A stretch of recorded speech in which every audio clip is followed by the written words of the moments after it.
Hey there, zookeepers! Here's how to add stairs in Planet Zoo. To build stairs in Planet Zoo, you'll first need to start with a path.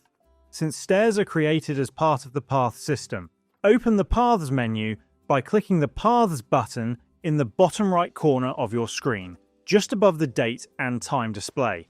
Select the path style you want, then begin placing a path. While placing the path, press the U key on your keyboard twice to raise it high enough to create a proper staircase.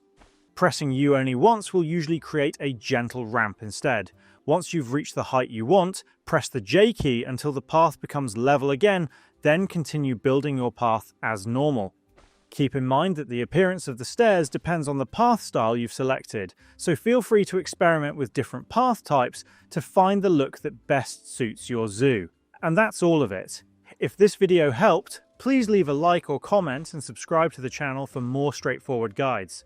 Thanks for stopping by, and see you in the next side quest.